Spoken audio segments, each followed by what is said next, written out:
Do you know what is a solar flare?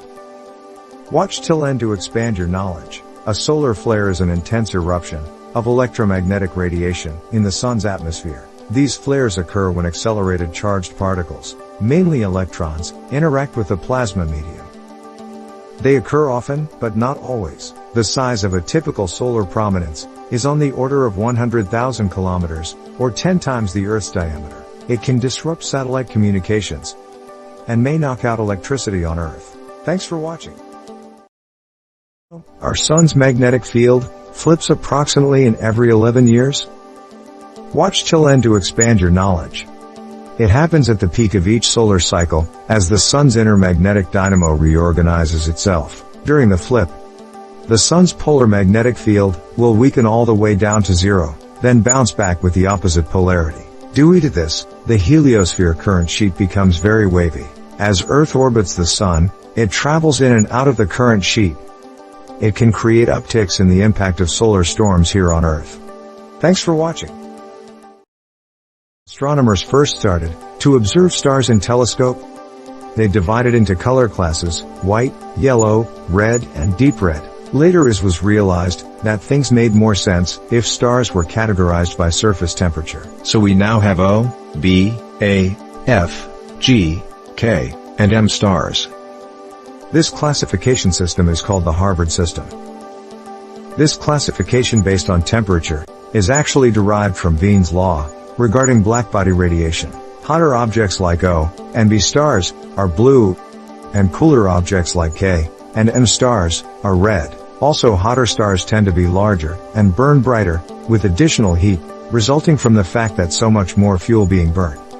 All of these data regarding temperature and luminosity can be represented on Hertzsprung-Russell diagram. The majority of stars, including our own sun, fall on this continuous curve, which astronomers call main sequence stars. You know what's the future of our sun? Our sun is 4.6 billion years old, which is about halfway through its lifetime. After 5 billion years, sun will run out of hydrogen, and it will begin helium burning process. Due to this, our sun will expand and will become a red giant. After another billion year, when it has burned all its fuel and there is no more pressure to keep gravity pushing towards the center, it will experience intense mass loss through strong stellar winds, and will form a planetary nebula, leaving a small Earth-sized core, called a white dwarf. A white dwarf is very dense. Its mass is comparable to that of the Sun, while its volume is comparable to that of Earth. Eventually it will cool off in another 10 billion years, and will become a black dwarf. A black dwarf is a theoretical stellar remnant, specifically a white dwarf that has cooled sufficiently that it no longer emits significant heat or light. Thanks for watching. Our sun itself takes 99.85% of the total mass of our solar system. Follow for more facts about sun. The sun rotates on its axis once every 25.3 Earth days. That is approx 609 hours. The sun is the closest star to Earth, which is 149.60 million kilometers, that is 92.96 million miles away. A person weighing 150 pounds on Earth would weigh 4,200 pounds on the sun, because the sun's gravity is 28 times that of Earth. The sun contains 99.85% of the mass in the solar system, because it is so huge and massive. Thanks for watching. Amazing facts about sun you should know. 10 million tons of hydrogen are consumed by the sun every second, which helps to create the sun's composition of 75% hydrogen, 23% helium, and 2% of heavier elements. The sun radiates heat and a steady stream of charged particles, known as the solar wind, which blows about 280 miles per second throughout the solar system. At its core, the sun's temperature is about 15 million degrees Celsius, that is about 27 million degrees Fahrenheit. Thanks for watching. Do you know why Venus is so bright? Watch till end to know about it.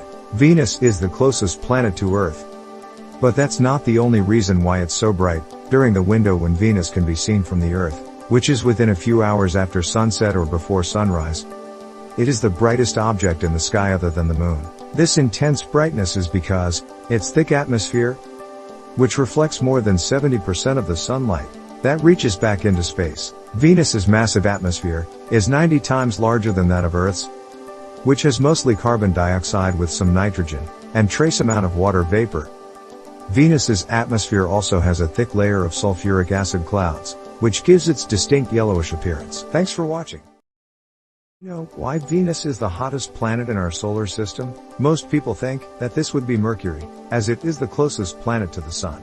However, Venus has a thick atmosphere, which creates a greenhouse effect that causes a constant temperature of 864 degrees Fahrenheit, which is 462 degrees Celsius, everywhere on the planet's surface. Venus is permanently surrounded in thick toxic clouds of sulfuric acid that start at an altitude of 28 to 43 miles, which is 45 to 70 kilometers, which smell like rotten eggs. Thanks for watching. You know, what's a supernova? Watch till end to expand your knowledge. A supernova is a large explosion that takes place at the end of a star's life cycle, when a massive star, above 8 solar masses, runs out of nuclear fuel. It collapses under its own gravity into a Type II supernova. Or when a white dwarf star, in a close binary system, accumulates gas from its companion star that eventually sets off a runaway nuclear reaction inside, which eventually leads to a Type I supernova outburst. What's left is an ultra-dense object, called a neutron star, or a black hole. It is the largest explosion that takes place in space. Supernovae can outshine entire galaxies, and radiate more energy than our Sun will in its entire lifetime. They're also the primary source of heavy elements in the universe. The outer layers of the supernova leaves behind a colorful nebula in the universe. Thanks for watching. 5 types of nebulae. Number 1, planetary nebula.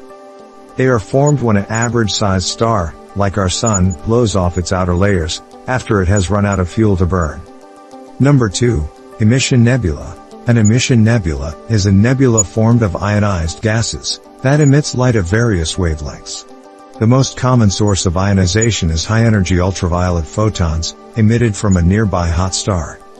Number 3, Reflection Nebula. Reflection nebulae are clouds of interstellar dust, which might reflect the light of a nearby stars. Number 4, Dark Nebula. A dark nebula or absorption nebula is a type of interstellar cloud, particularly molecular clouds, that is so dense that it obscures the visible wavelengths of light from objects behind it. Number 5, Supernova Remnant. A supernova remnant is the structure resulting from the explosion of a star in a supernova. Thanks for watching.